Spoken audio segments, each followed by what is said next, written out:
اور اگر اس اے پی سی میں کوئی سخت قسم کی قراردادیں پاس ہوتی ہیں تو یہ جو عمران خان کا جو پلان ہے وہ جو پہلے ہی ناکامی سے ہمکنار ہو چکا ہے، ایک نئی رسوائی کے دروازے تک جا پہنچے گا۔ تو یہ عمران خان نے جو اندھا دھند قسم کی قانون سازی کی تھی یہ اس کے گلے پڑ گئی ہے، اور اب الیکشن کمیشن سے تصادم میں عمران خان کی کامیابی کا کوئی امکان اس لیے نہیں ہے کہ الیکشن کمیشن ایک آئینی ادارہ ہے جس کے اختیارات ہیں، اور ان اختیارات کو سپریم کورٹ میں بھی چیلنج نہیں کر سکتی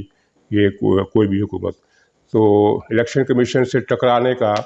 عمران خان کو کوئی فائدہ نہیں تھا، لیکن خدا جانے کس بابر اعوان نے یا کسی اور اسی طرح کے نابغہ روزگار شخص نے ان کو حکومت کو اس طرح کے مشورے دیے کہ وہ ایک قسم کی اب دلدل میں پھنس گئی ہے اور نکلنے کا راستہ کوئی نہیں ہے سوائے اس کے کہ وہ پسپائی اختیار کرے۔ اور پسپائی اختیار کرنا اگرچہ اس کے لیے مسئلہ نہیں ہے، لیکن وہ اتنی غرور میں تھی کہ جب اپوزیشن نے احتجاج کیا تو اس کا پہلا موقف تھا گورنمنٹ کا کہ ٹھیک ہے اگر آپ کو کچھ اعتراضات ہیں تو ہم اس پر نظر ثانی کر لیتے ہیں، لیکن جب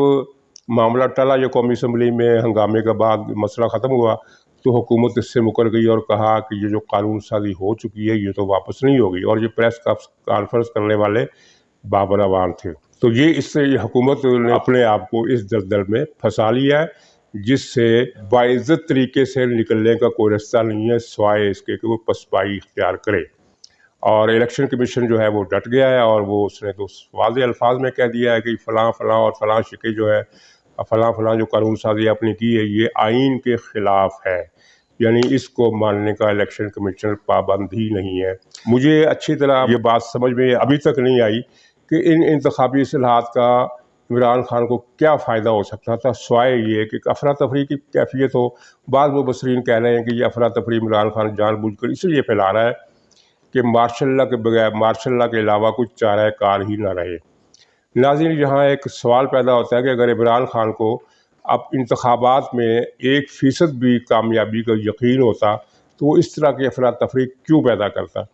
اور یہیں سے پھر بات کے ہم دوسرے حصے کا آغاز کرتے ہیں کہ بعض مبصر یہ سمجھ رہے ہیں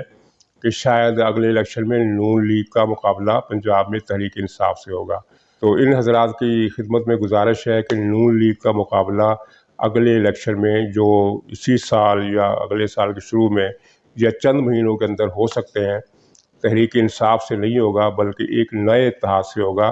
جس کے لیے سرگرمیاں اچانک تیز ہو گئی ہیں۔ اور کل آصف زرداری بھی لاہور پہنچے، ان کی طرف سے رابطہ بھی کیا گیا جہانگیر ترین کے ساتھ، اور جہانگیر ترین بھی اپنے رابطے کر رہے ہیں، اور یہ بات قابل غور ہے اور معنی خیز ہے کہ جہانگیر ترین کو NRO مل گیا ہے، ان کی تمام شکوے شکایات دور ہو گئی ہیں اور معاملات ختم ہو گئے ہیں، یعنی FIA ان کے خلاف جو کیس انیشیٹ کر رہا تھا وہ ختم ہو گئے، اور اب جہانگیر ترین کو گرفتاری کا یا کسی بھی قسم کے ایکشن کا، کسی بھی قسم کی کارروائی کا کوئی اندیشہ نہیں رہا۔ اس کے باوجود جہانگیر ترین نے اپنے گروپ کو ختم کرنے سے انکار کر دیا ہے، اور اپنے ملنے والوں کو، اور جن میں لاہور کے بہت سینئر صحافی بھی شامل ہیں، یہ صاف بتا دیا کہ میرا گروپ قائم رہے گا۔ تو یہ معنی خیز بات ہے، اور اس معنی خیز بات کے پیچھے یہ کہانی ہے کہ یہ جو اگلے الیکشن کے لیے جو تیاری اسٹیبلشمنٹ کی طرف سے کی جا رہی ہے اس میں ایک نیا اتحاد بنے گا، اور اس نئے اتحاد میں نے 3-4 ہفتے پہلے بھی اشارہ کیا تھا کہ جہانگیر ترین گروپ ہوگا، پیپلز پارٹی ہوگی، کاف لیگ ہوگی، اور PTI کے اندر سے کچھ مزید ارکان جو ہے جو الیکٹیبل جن کو کہا جاتا ہے وہ اس اتحاد میں شامل ہوں گے، اور اگلے الیکشن میں یہ اتحاد پنجاب میں مسلم لیگ نون کا راستہ روکے گا یا راستہ روکنے کی کوشش کرے گا اور اس کا مقابلہ کرے گا۔ پیپلز پارٹی کو جنوبی پنجاب میں اپنے طور پر کوئی قدم جمانے کا موقع نہیں مل رہا، لیکن وہ جہانگیر ترین گروپ کے ساتھ اتحاد کر کے یہ سمجھ رہی ہے، اور ہو سکتا ہے اس کے سمجھنے میں وزن ہو کہ جنوبی پنجاب میں اسے فوٹنگ مل سکتی ہے۔ بہرحال قصہ مختصر یہ ہے کہ پنجاب میں جو اگلا الیکشن ہوگا وہ مسلم لیگ نون اور نئے اتحاد کے درمیان ہوگا، اور PTI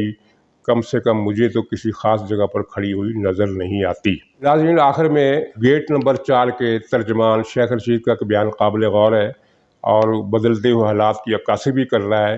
کہ شیخ رشید نے کہا ہے کہ نئے حالات میں افہام تفہیم کی ضرورت ہے اور تمام سیاسی جماعتوں کو تلخیاں ختم کر دینی چاہیے۔ تو اس میں معنی خیز بات یہ ہے کہ یہ وہی شیخ رشید ہے گیٹ نمبر 4 کا خبری جو 3 سال سے اپوزیشن کو ہر طرح کی گالی دے رہا ہے، اور جس کی کوئی پریس کانفرنس